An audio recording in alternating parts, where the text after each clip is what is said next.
Welcome in, everyone. Thank you for joining. I know this is a little different talking about Transformers because I'm still in the middle of my Hunchback of Notre Dame reading, but trust me, Chapter 4 is on the way. I'm working on it. Anyway, Transformers. What can you say about this legendary beloved franchise? Well, for starters, it's all based on an American toy line from Hasbro. Adapted from 3 separate Japanese robot toy lines from Takara.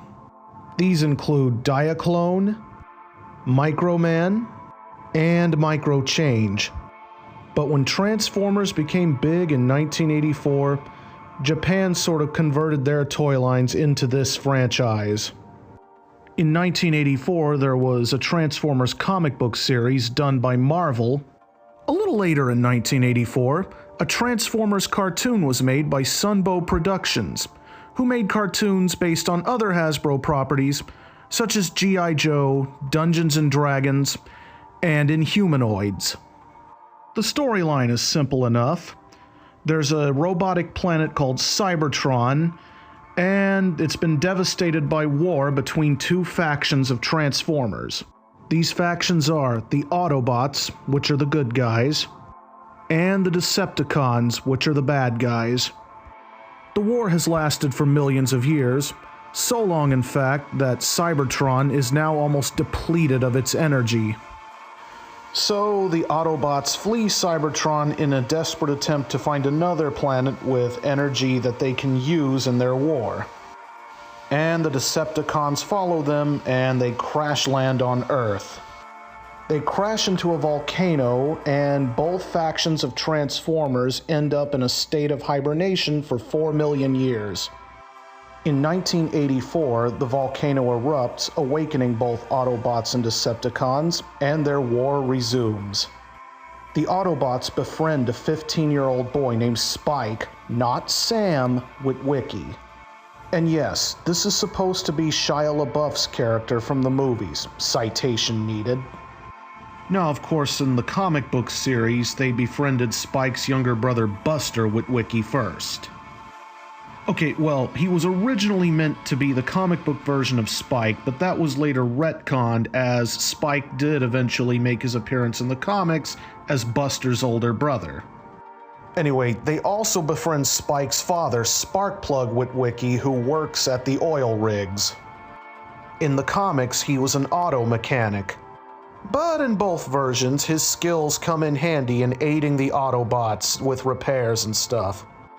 They also befriend Chip Chase, a young wheelchair-bound tech genius and best human friend of Spike. His big shining episode, I would say, would probably be Roll For It. In Season 2, they befriend Spike's new girlfriend, Carly Miller, whom he will eventually marry and have a son with. Their son is, of course, Daniel Witwicky, who appears in Transformers the movie, which takes place 20 years after Season 2. So it's in 2005, although the movie was made in 1986. Now it is time to talk about the robots themselves. First, we obviously have Optimus Prime, voiced by the legendary Peter Cullen. Prime is a great example of the aspirational hero, similar to those like Superman, Captain America, He-Man, and Duke from G.I. Joe. He is a stern but caring leader and loves all of his Autobot followers. And he really does encapsulate this role of sort of a father figure to humanity type character. He dies in the movie but would come back at the end of Season 3. Oh, and I probably should have mentioned this beforehand. There's over hundreds of Transformers, so I won't have time to go over them all. Then we have Jazz, Optimus Prime's second-in-command, voiced by the late Scatman Crothers. He's very much into Earth culture and really loves their music, specifically the kind that he has the same name as. Next, we have Ironhide, who is also voiced by Peter Cullen. He acts as sort of the muscle of the team. He can be very hot-headed, but he's the first to rush headlong into battle, sometimes to his own detriment. He often does so without a plan, but he's very handy with a laser rifle. and he's exactly the kind of guy you would want on your side in a war. He is, for lack of a better term, a bot of action. Then we have Bumblebee, an Autobot scout voiced by Dan Gilvison. He's kind of the youthful member of the team and becomes Spike's best friend. By the way, yes, he can talk on here. Then we have Cliffjumper, voiced by the late Casey Kasem, whom you may all know as the voice of Shaggy from Scooby-Doo and Robin from the Super Friends. He's a very shoot first, ask questions later kind of guy, and is very trigger happy. Of the many Autobot deaths of the animated movie, he's the one who survives. Ironic, since now killing Cliffjumper in newer versions of Transformers seems to have become a tradition. Next we have Wheeljack, voiced by the late Chris Latta.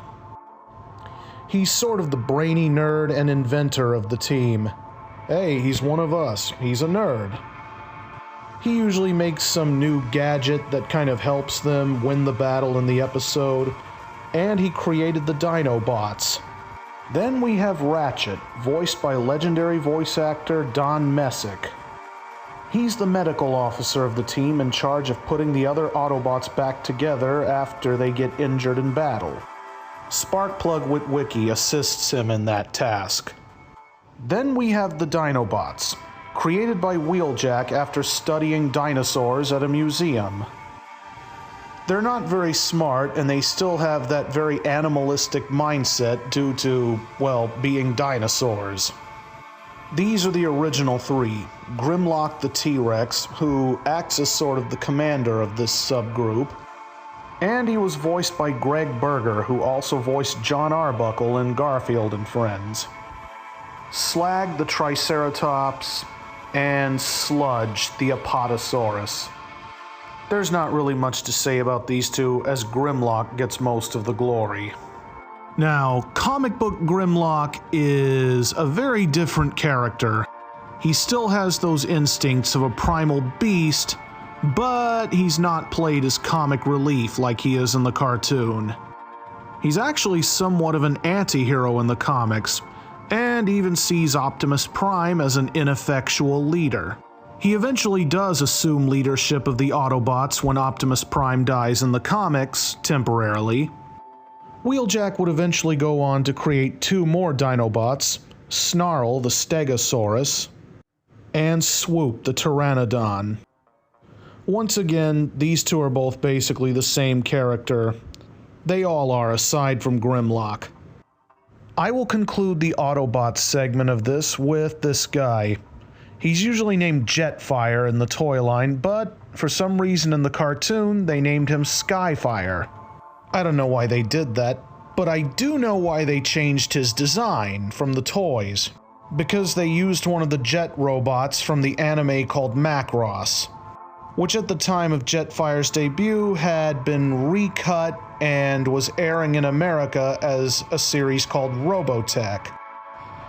He was discovered in the episode Fire in the Sky, where he had been frozen for millions of years, even before the other Autobots and Decepticons had arrived on Earth. He was an old friend of Starscream's before either of them joined the war and when they were scientists. Because of his friendship with Starscream, he joins the Decepticons first after being told a lie that they're the good guys.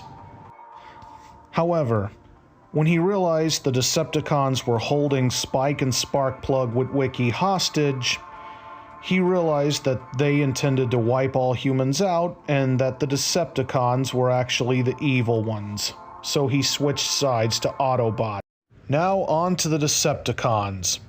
First and foremost, we have Megatron, the evil leader of the Decepticons, voiced by legendary voice actor Frank Welker, whose resume would be too long to list here.